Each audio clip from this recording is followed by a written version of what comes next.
I already left, but not empty-handed. I always thought family meant safety. Turns out, it's just a fancier word for ambush. My name is Will Parrish, and I'm about to tell you how I learned that lesson the hard way. At 38, I thought I had life figured out. I was an electrical engineer at Parrish Industries, the family business my grandmother Ruth still ran with an iron fist. I had a beautiful wife, Beth, 2 teenage daughters, and a house in the suburbs that looked like something from a magazine. The first crack in my perfect world appeared on a Tuesday morning in October. Beth was standing in our kitchen, wearing yoga pants that cost more than most people's rent, scrolling through her phone with that secret smile she'd been wearing a lot lately. "Going to the club again tonight?" I asked, pouring coffee into my favorite mug.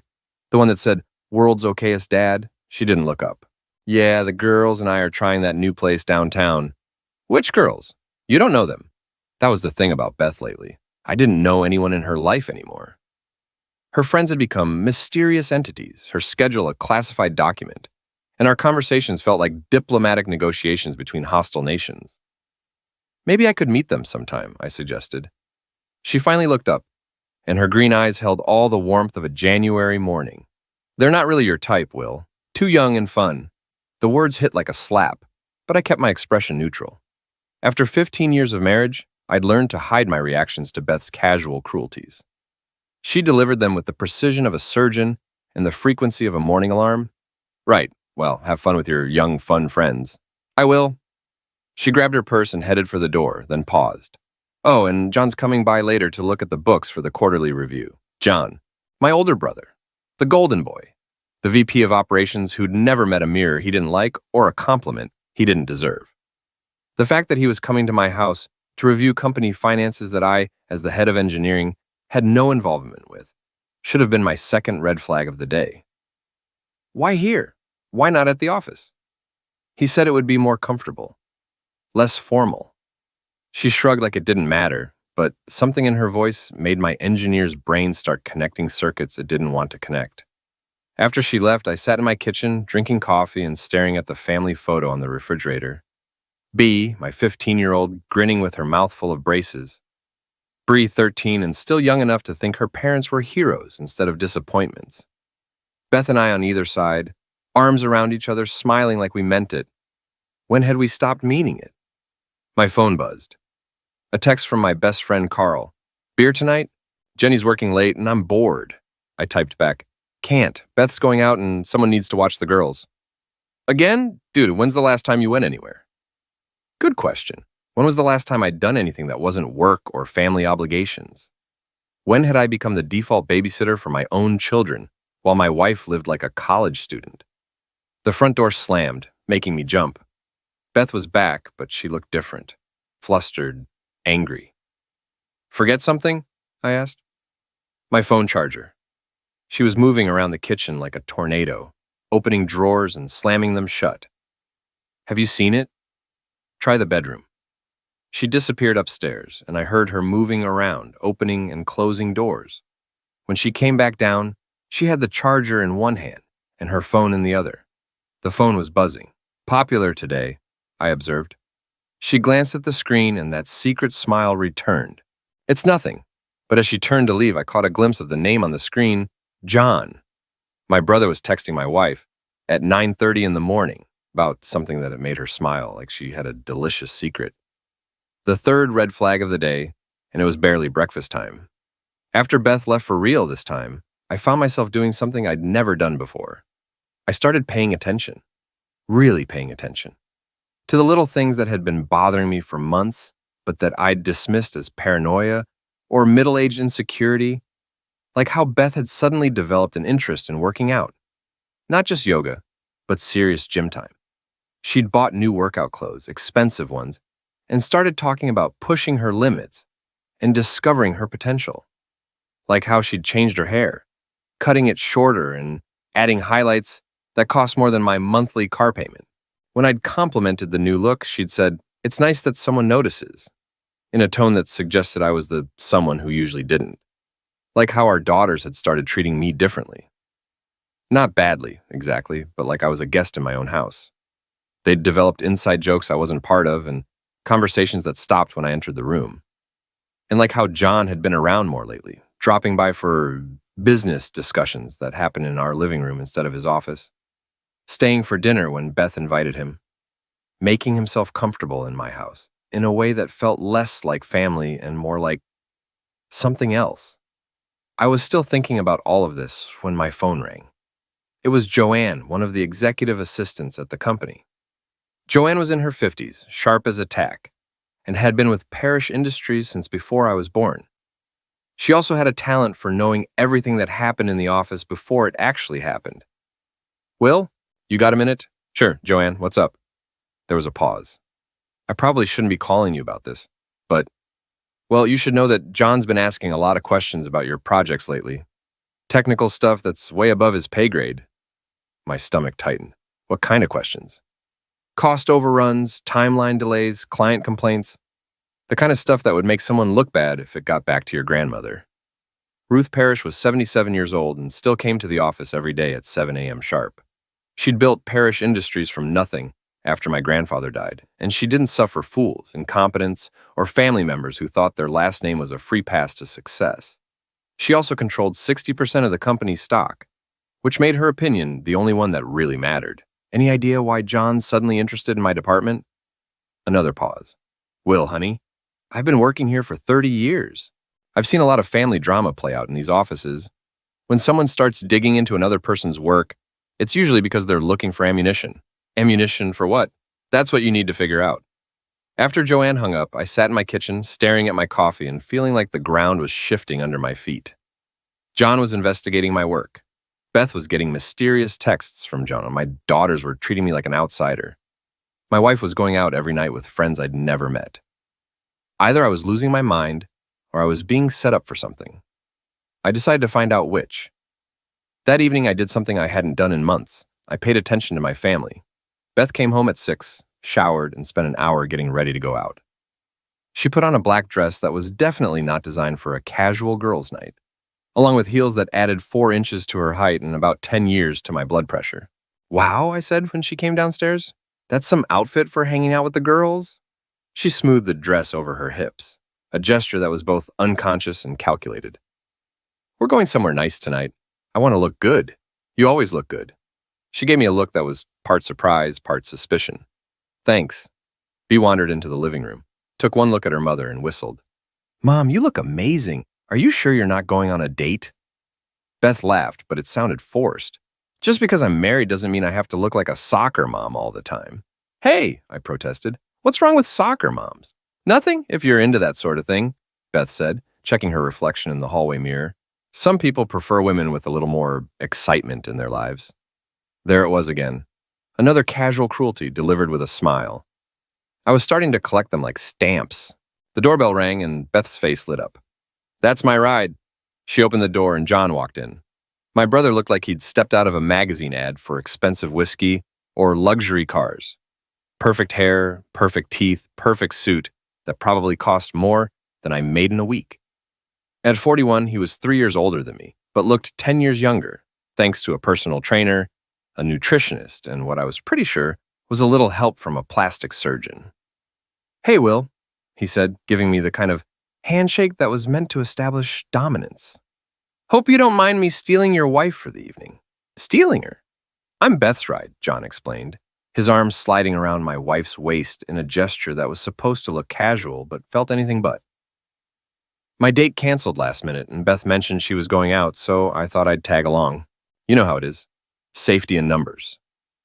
I looked at my wife standing in my hallway with my brother's arm around her, wearing a dress that cost more than most people's mortgage payments, and felt something cold settle in my stomach.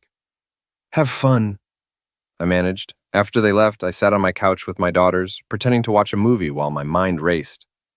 Bea was texting someone, her fingers flying over the screen with the kind of urgency that only teenage drama could inspire.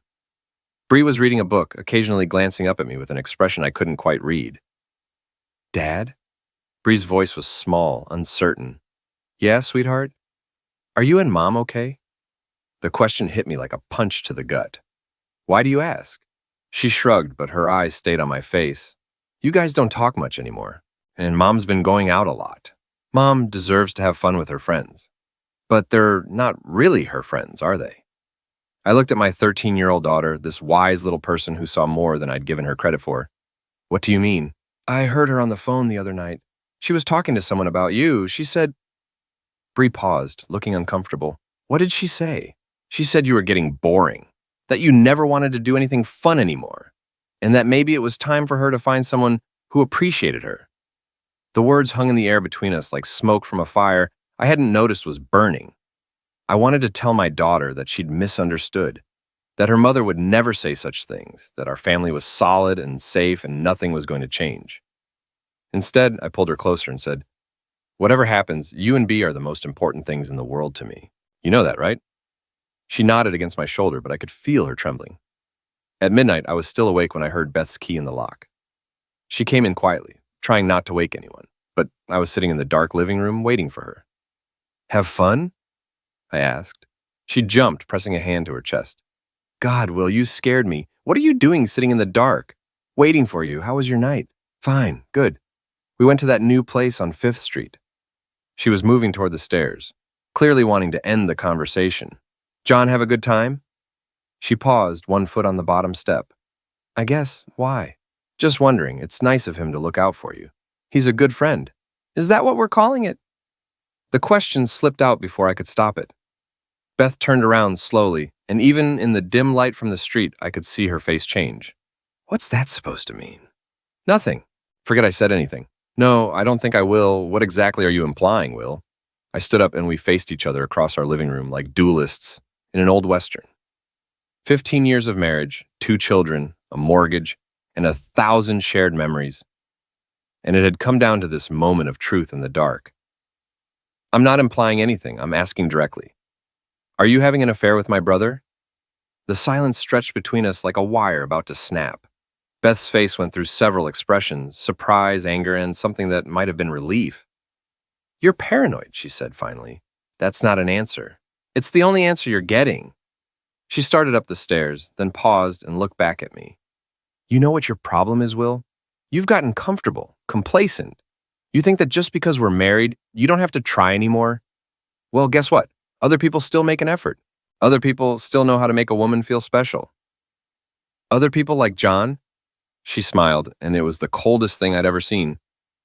If you don't like how I live, then just leave. The words hit me like a physical blow.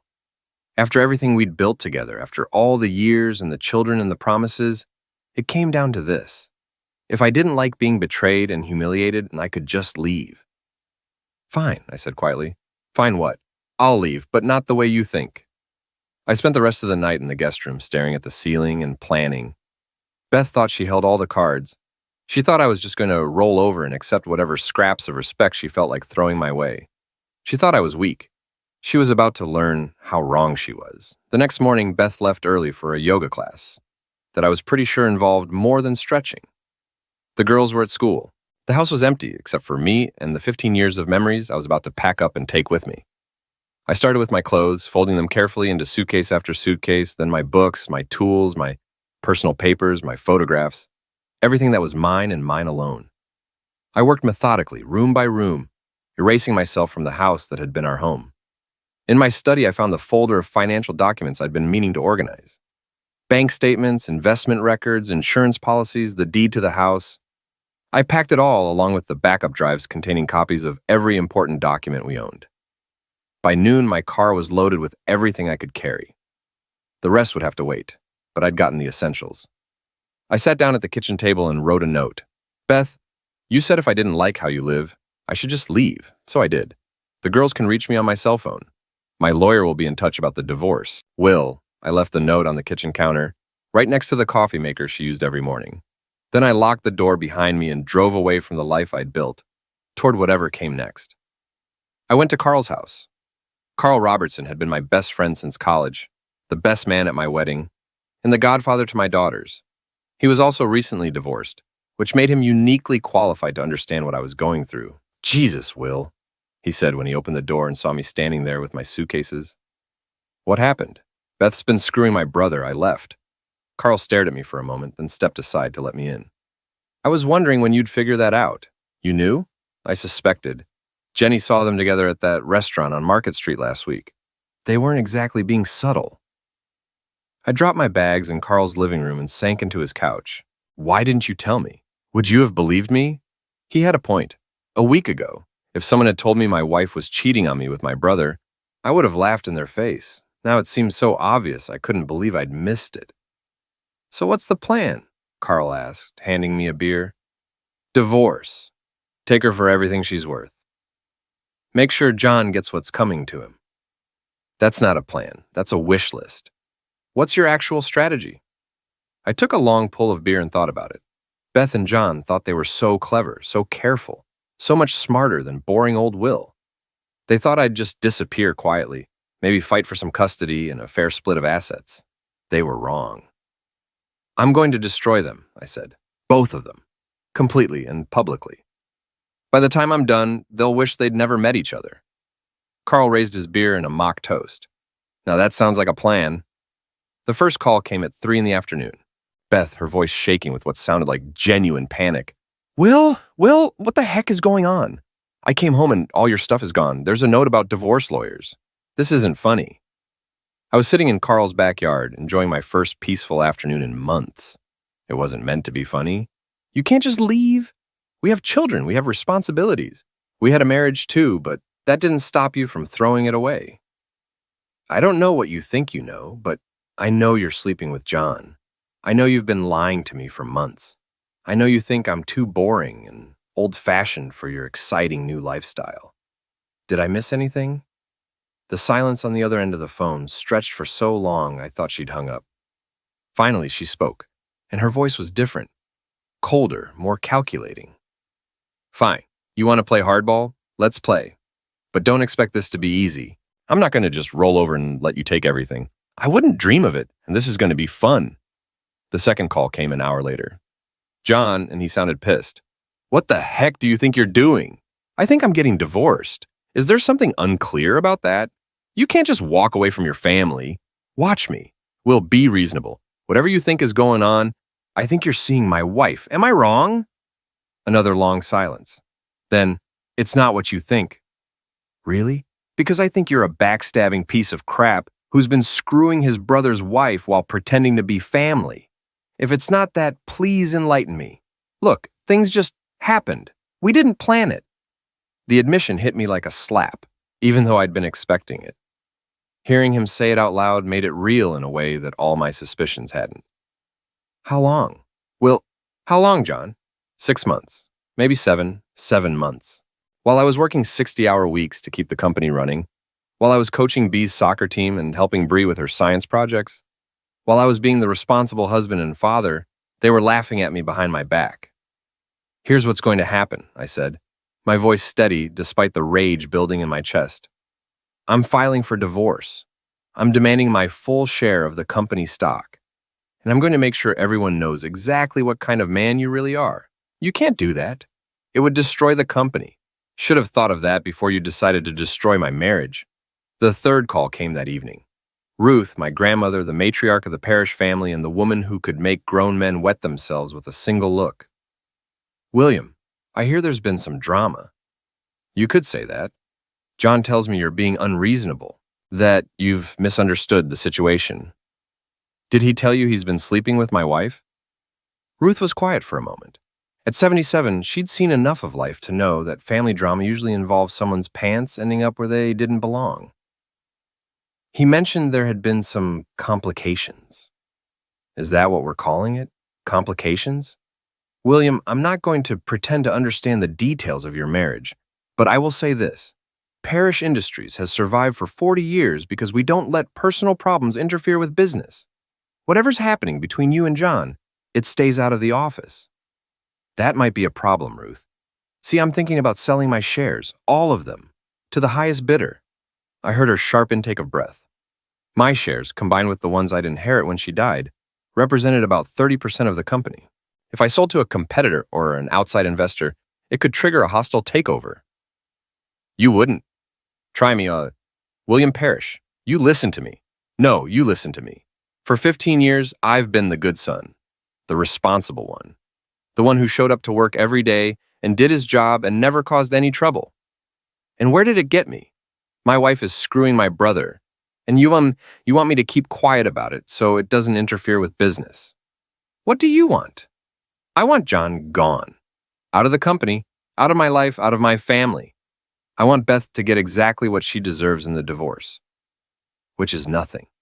And I want everyone to know that there are consequences for betraying a parish. And if I don't agree, then you can explain to the board of directors why 30% of the company just got sold to Hartman Industries. Hartman was our biggest competitor, a company that had been trying to buy us out for years.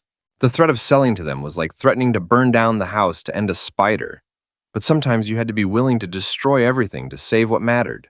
Ruth was quiet for a long time. Finally, she spoke, and her voice carried the weight of all her years and all her authority. You've got balls, boy. I'll give you that. But you're playing a dangerous game. I learned from the best. The next morning, I woke up in Carl's guest room and started phase 2 of my plan. I called in sick to work, then spent the day making appointments. First stop, Marcus Webb, the best divorce attorney in the city. Second stop, a private investigator named Sarah Chen, who specialized in marital infidelity. Third stop, the bank, where I moved half of our joint savings into an account that only I could access. By the time I was done, I had a legal team, a PI, and enough financial leverage to make Beth's life very complicated. But that was just the beginning. The real fun started when I got back to Carl's house and found a message on my phone from Joanne at the office. Will, honey, you need to call me. Something's happening here, and I don't think you're going to like it. I called her back immediately. What's going on, Joanne? John's been in meetings all day. First with your grandmother, then with the department heads, then with the accountants. Word is, he's trying to push you out of the company. On what grounds? Incompetence, mismanagement. He's claiming your projects are over budget and behind schedule, and that you've been cutting corners on safety protocols. I felt my blood pressure spike. That's complete BS. I know that, and you know that. But John's got documentation, reports, emails, budget analyses. It looks official. Forged? I don't know. But Will, if he can make this stick, your grandmother might have no choice but to let you go. And if you're fired for cause, your stock options could be voided. I hung up the phone and stared at Carl's living room wall, seeing my future crumble in real time. John wasn't just stealing my wife. He was trying to steal my career, my financial security, and my children's inheritance. He was trying to erase me completely. Bad news? Carl asked, coming into the room with 2 cups of coffee. The worst. John's trying to get me fired from the company. If he succeeds, I lose everything. So what do?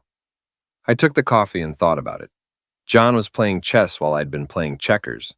He'd been planning this for months, maybe longer. The affair with Beth wasn't just about love. It was about positioning himself to take over my life completely. But John had made one critical mistake. He'd underestimated me. I fight back, I said. And I fight dirty. The next morning, I did something I'd never done in 15 years of working at Parrish Industries. I went to the office dressed for war. Instead of my usual khakis and polo shirt, I wore my best suit, the one I'd bought for my wedding and only brought out for funerals and board meetings. I walked through the office like I owned the place, which technically I partially did. Joanne looked up when I passed her desk, and her eyes widened. Will? I thought you were sick. I got better. Is John in? Conference room B. He's meeting with the safety committee about your projects. Perfect. I walked down the hall to conference room B and opened the door without knocking.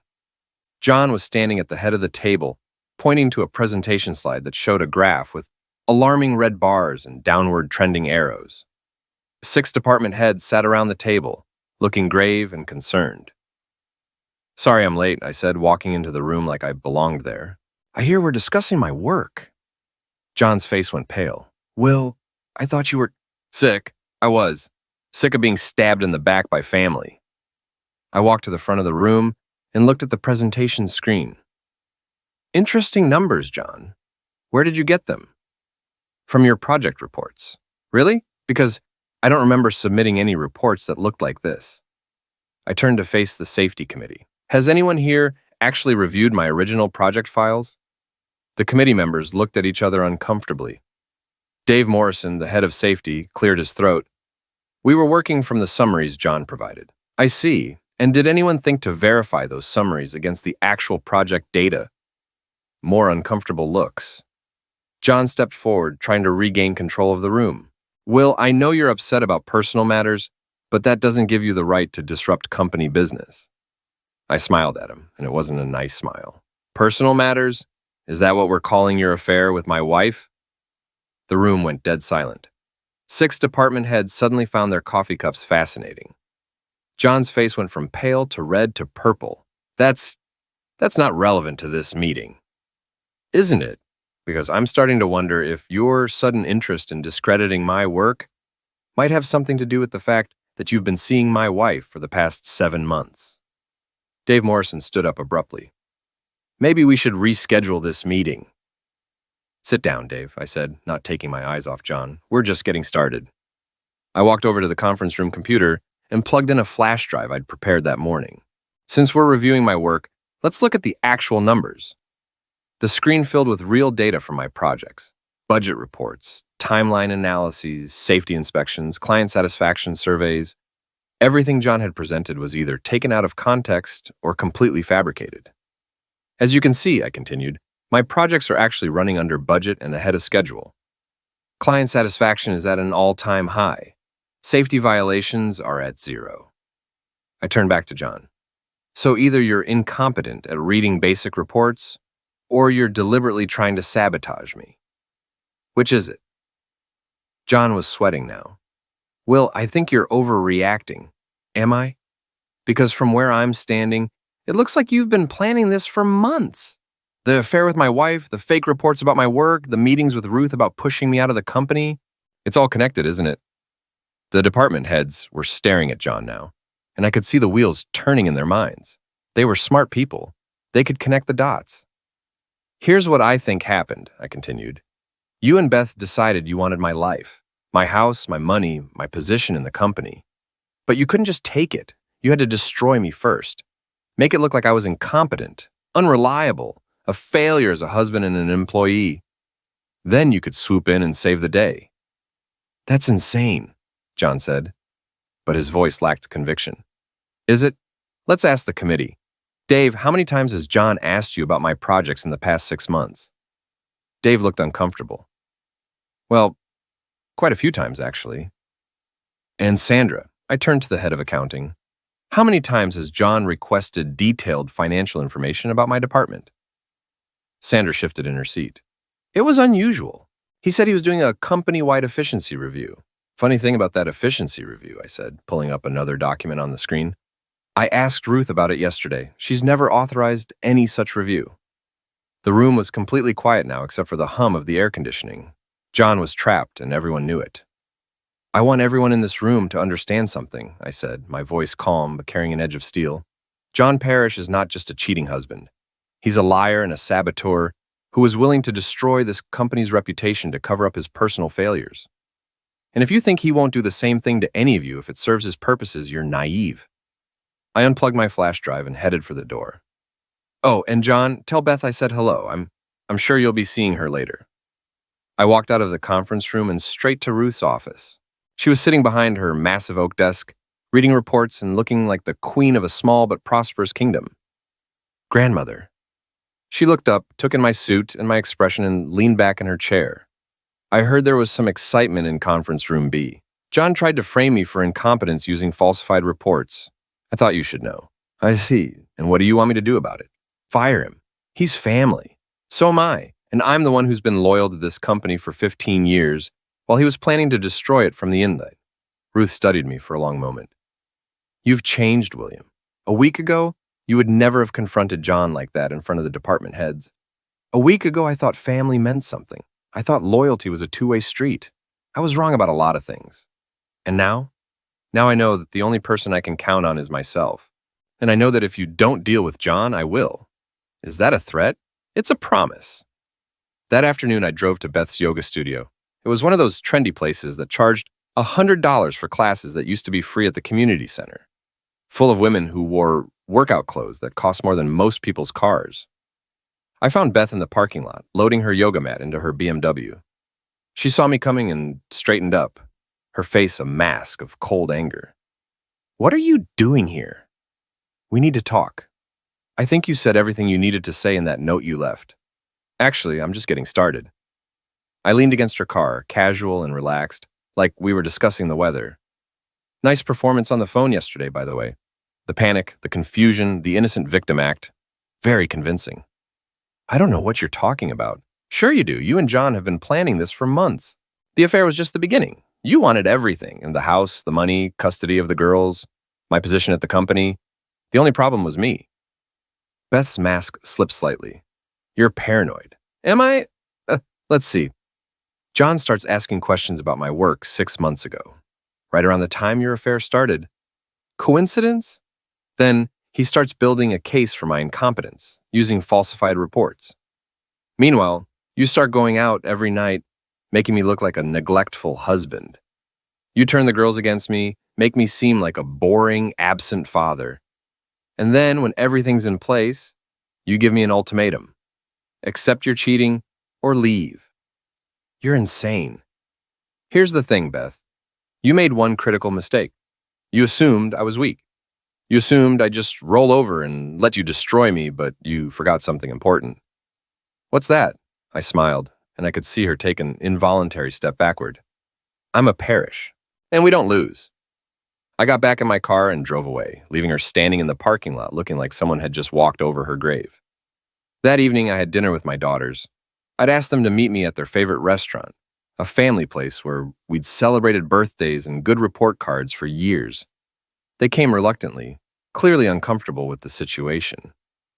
Dad, B said as soon as we sat down, Mom says you're having some kind of breakdown. Does she? What else does Mom say? B and Bree exchanged a look. She says you're being unreasonable, that you're trying to punish her for wanting to have a life outside the family. And what do you think? Another look between the sisters. Finally, Bree spoke up. I think something's been wrong for a long time, and now it's all coming out. Smart kid. You're right, something has been wrong. Your mother has been having an affair with your Uncle John. Both girls went silent. Bee's face turned red, then white. Bree just stared at me, like I told her the sky was falling. That's not true, Bee said finally.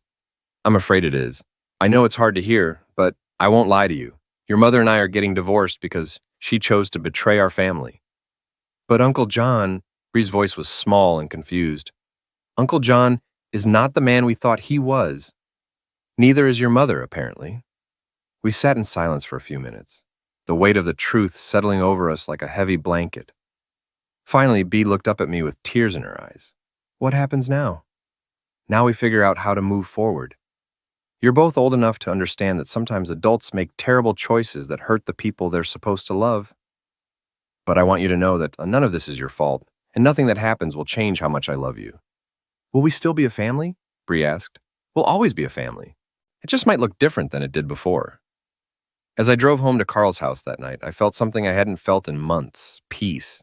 Not happiness, like that would take time, but a sense of clarity and purpose. And I knew who I was fighting and why. I knew what I had to do. Beth and John thought they were playing chess, moving pieces around the board while I stumbled around in the dark.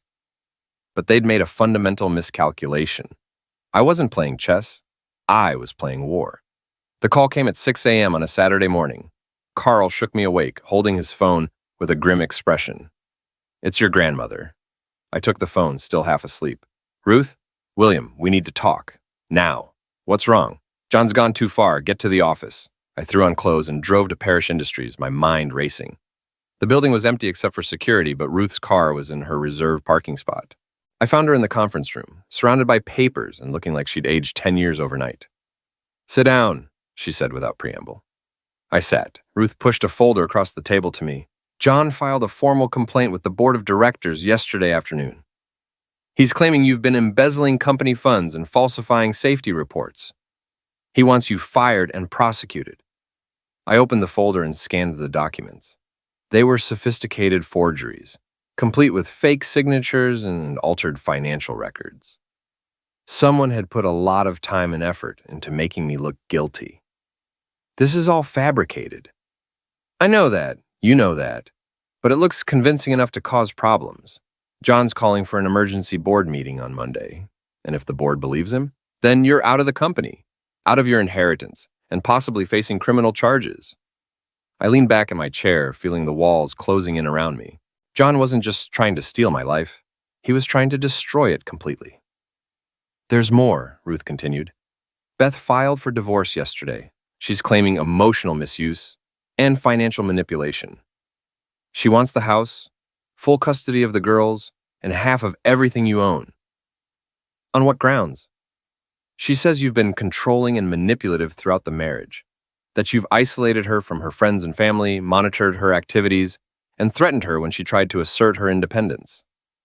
I laughed, but there was no humor in it. That's rich considering she's the one who's been cheating. Can you prove the affair? I'm working on it. Ruth studied me across the table. William, I've known you your entire life. You're a good man, a hard worker, and a loyal son. But you're also naive about how ugly family fights can get. John and Beth are playing for keeps. They're not just trying to win, they're trying to annihilate you. Then I guess I need to annihilate them first. How? I thought about it. John and Beth had spent months planning their attack, building their case, positioning themselves for victory. They had forged documents, fabricated stories, and turned my own family against me. They thought they held all the cards. But they'd forgotten something important. I was an engineer. I solved problems for a living, and the biggest problem I'd ever faced was sitting right in front of me. I need to ask you something, Ruth, and I need you to be completely honest with me. Go ahead. If John succeeds in destroying me, what happens to the company? She was quiet for a moment. He becomes my heir apparent. Eventually, he'd take over as CEO. And you think he's capable of running Parrish Industries? Another pause. Honestly, no. John's good at politics and presentations, but he doesn't understand the technical side of the business. Without you in the engineering department, this company would be in serious trouble. Then we have a problem, because if I go down, I'm taking the engineering department with me. What do you mean? I mean that half of my team will quit if I'm fired. The other half will be poached by competitors within 6 months. Our biggest clients will follow me wherever I go because they trust me, not the Parrish name. Within a year, this company will be a shell of what it is today. Ruth's face went pale. You're threatening me. I'm stating facts. John thinks he can destroy me and step into my shoes, but he's wrong. I am the engineering department. I am the client relationships. I am the institutional knowledge that keeps this place running. Take me out, and you might as well burn the building down. So what do you want? I want John gone. Completely. Out of the company, out of the family, out of my life. I want Beth to get nothing in the divorce, except what she brought into the marriage. And I want everyone to know exactly what kind of people they really are. And if I refuse, then on Monday morning, I'll walk into that board meeting and resign. I'll take my team with me, start my own company, and watch Parrish Industries crumble from the outside. Ruth stared at me for a long moment. You've really changed, haven't you? I've learned that being nice gets you betrayed. Being loyal gets you stabbed in the back. Being family means nothing if there's money and power at stake. And being ruthless gets you what you want. That afternoon, I met with Sarah Chen, the private investigator I'd hired to document Beth's affair. She had a thick folder of photographs, credit card records, and hotel receipts. Your wife and your brother have been very busy, Sarah said, spreading the evidence across her desk. 3 different hotels, 2 restaurants, and a weekend getaway to the mountains. They're not exactly being subtle about it. I looked through the photographs. Beth and John holding hands in a restaurant, kissing in a hotel parking lot, entering a room together at the Marriott downtown. The images were crystal clear and completely incriminating. This is enough to prove the affair in court? More than enough. But Will, I have to ask, are you sure you want to go this route? Divorce proceedings can get very ugly, especially when there are children involved. They made it ugly when they decided to destroy my life. I'm just evening the odds. What's your plan? I smiled, and Sarah actually leaned back in her chair. I'm going to give them exactly what they want. A public confrontation. A chance to air all their grievances and make their case against me. And then I'm going to destroy them in front of everyone they care about. That evening, I called Beth. We need to talk, I said when she answered. I think our lawyers can handle the talking from now on. This isn't about the divorce. It's about the girls. They're confused and scared, and they deserve to understand what's happening to their family. There was a pause. What do you want? A family meeting. You, me, John, the girls, and Ruth. Tomorrow night at the house. We lay everything out on the table, and everyone gets to have their say. I don't think that's a good idea. I think it's the only way we're going to get through this without traumatizing Bee and Bree any more than we already have. Unless you don't care about their emotional well-being. It was a low blow, but effective. Beth's greatest weakness was her need to appear to be the perfect mother. Fine, tomorrow at 7. But Will, if you try to ambush us or cause a scene, I'm not the one who's been causing scenes, Beth. I'm just the one who's been cleaning up after them. I hung up and called Ruth, then Carl, then my daughters. By the time I was done, everything was in place for the final act of this family drama. Tomorrow night, the truth would finally come out. And Beth and John were going to discover that sometimes the house doesn't just win. Sometimes it takes everything. Sunday evening arrived, with the kind of autumn storm that made you grateful to be indoors. Rain lashed the windows of what used to be my house as I pulled into the driveway at exactly 7 o'clock. Beth's BMW and John's Mercedes were already there, along with Ruth's ancient Cadillac that she refused to replace despite being able to afford the fleet of luxury cars. I sat in my car for a moment, looking at the house where I'd lived for 8 years. The house where my daughters had taken their first steps, where we'd celebrated Christmas mornings and birthday parties, where I'd thought I was building something permanent and good. In a few hours, it would just be another place I used to live. Carl pulled up behind me. I'd asked him to come as a witness and for moral support. He was the closest thing I had to a brother now. The real kind, not the backstabbing variety. You ready for this? He asked as we walked to the front door. I've been ready for weeks. Beth answered the door, and I was struck by how different she looked. Gone was the confident, radiant woman who'd been flaunting her affair around town. In her place was someone who looked tired, stressed, and older than her 35 years. Guilt and paranoia were apparently aging her faster than time. Will, Carl. She stepped aside to let us in, her voice carefully neutral.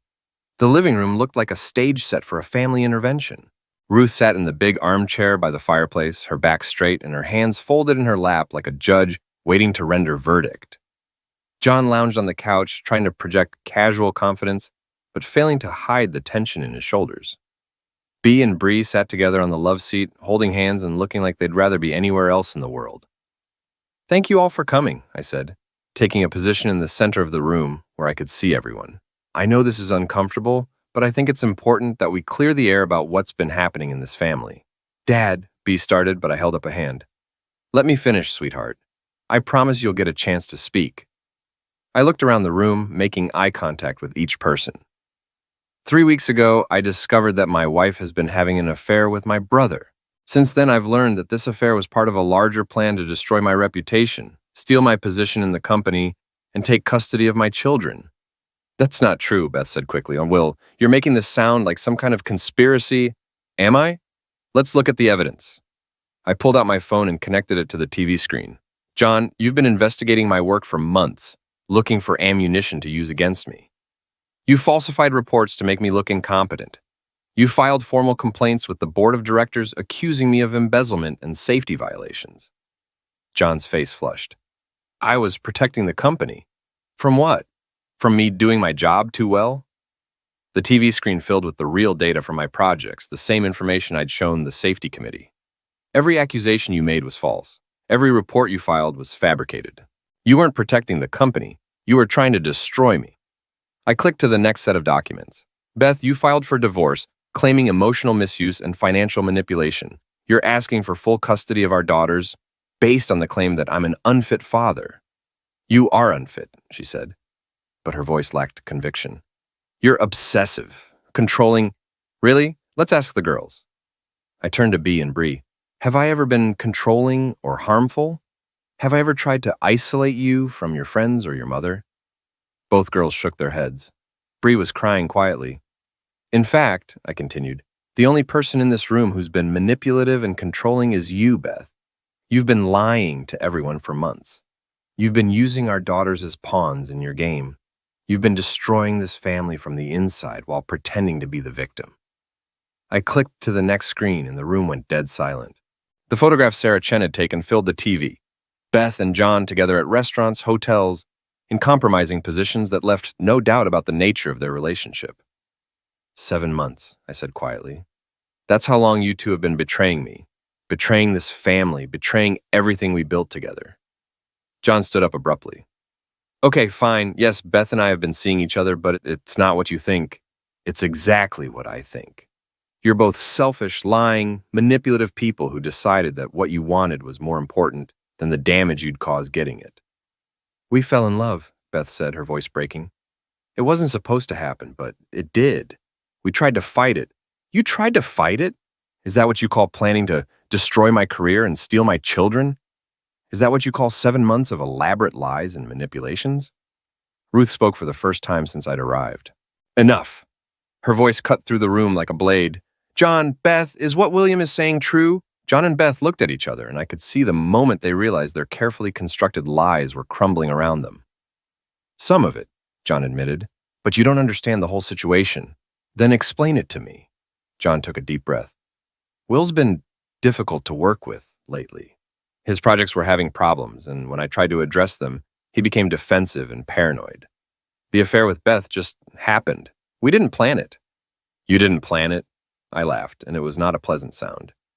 John, I have copies of text messages between you two from 4 months ago discussing how to handle the Will situation. I have records of meetings you had with department heads fishing for dirt on my work. I have documentation of every step you took to build a case against me. I clicked to the next screen showing printed text messages, email records, and meeting schedules. This wasn't a crime of passion. This was a calculated campaign to destroy me and steal my life. The room erupted in chaos. Beth was crying. John was shouting denials. Bea was demanding to know how long I'd been spying on everyone, and Bree was just sitting there, looking shell-shocked. Quiet! Ruth's voice boomed through the room, and everyone fell silent. At 77, she could still command a room like a general addressing troops. John, are these documents authentic? John's shoulders sagged. Yes, but... And Beth, did you participate in planning to discredit William? Beth wiped her eyes and nodded reluctantly. We thought it would be easier if he wasn't in the picture. For everyone. Easier for who? For you two? Or for the daughters you were planning to traumatize with a custody battle? We were going to take care of the girls, John said. They would have been better off with a stepfather who's a liar and a mother who's a cheat, I interrupted. How exactly would that have been better for them? Bea stood up suddenly, her face flushed with anger. Stop it, all of you. Just stop it. She looked around the room at the adults who were supposed to be taking care of her and her sister. This is insane. Mom, how could you do this to us? And Uncle John, I trusted you. Bea, honey, Beth started. Don't honey me. You've been lying to us for months. You made us think Dad was the problem when it was you all along. Bree was sobbing now. I went to her and pulled her into a hug, and she clung to me like I was the only solid thing in a world that had suddenly turned upside down. It's okay, sweetheart, I whispered. I know this is hard, but it's almost over. Ruth stood up slowly, her face a mask of cold fury. John, you're fired, effective immediately. Clear out your office tomorrow and don't come back. Ruth, you can't. I can and I will. You've betrayed your family, your company, and your responsibilities. You're no longer a parish as far as I'm concerned. John's face went white. You don't mean that. Try me. She turned to Beth. As for you, young lady, I suggest you get yourself a very good lawyer. Because after what I've seen tonight, I don't think you're going to get much sympathy from a divorce court. This isn't fair, Beth said, her voice rising to a near shriek. Will's been obsessing over us for weeks. He's been spying on us, manipulating evidence. I've been documenting your crimes, I corrected. Everything I've shown you tonight is evidence of your betrayal and John's sabotage. None of it was obtained illegally, and all of it will hold up in court. You planned this, John said, staring at me with something like awe. All of it. From the moment you left the house, you've been planning this. I smiled, and I saw him take an involuntary step backward. Did you really think I was going to just roll over and let you destroy me? Did you think 15 years of marriage and a lifetime of brotherhood meant so little that I'd just walk away quietly? We thought you were weak, Beth whispered. You thought wrong. Carl, who'd been silent through the entire confrontation, finally spoke up. Will, I think it's time to go. He was right. I'd said what I came to say, shown what I came to show. The rest would play out in lawyers' offices and courtrooms. I hugged both my daughters and promised to call them tomorrow. I shook Ruth's hand and thanked her for her support. I looked at John and Beth sitting on opposite ends of the couch like strangers and felt nothing but pity for them. You know what the saddest part of all this is? I said as I headed for the door. We could have been happy, all of us. We had everything we needed: family, success, love, security. But it wasn't enough for you. You wanted more, and you were willing to destroy everything to get it. I paused at the door and looked back one last time. I hope it was worth it. As Carl and I walked out into the storm, I heard Beth start crying again. Not the manipulative tears she'd used to try to garner sympathy, but the deep, broken sobs of someone who'd finally realized the magnitude of what she'd lost. "So what now?" Carl asked as we got into our cars. "Now I rebuild. New house, new life, new relationships with my daughters. And John and Beth get to live with the consequences of their choices. Think they'll be okay?" I looked back at the house where my old life had died and my new one had been born. I don't really care anymore. They made their bed, now they get to lie in it. As I drove away through the storm, I felt something I hadn't felt in months. Peace. Not happiness. That would take time. But the deep, satisfying peace that comes from knowing you've fought for what mattered and won. Beth had said if I didn't like how she lived, I should just leave. So I did. But I didn't leave empty-handed. I left with my dignity, my children's respect, my grandmother's support, and my future intact. And I left them with nothing but each other and the wreckage of the life they'd tried to steal. The house always wins. But sometimes, so does the man who built it.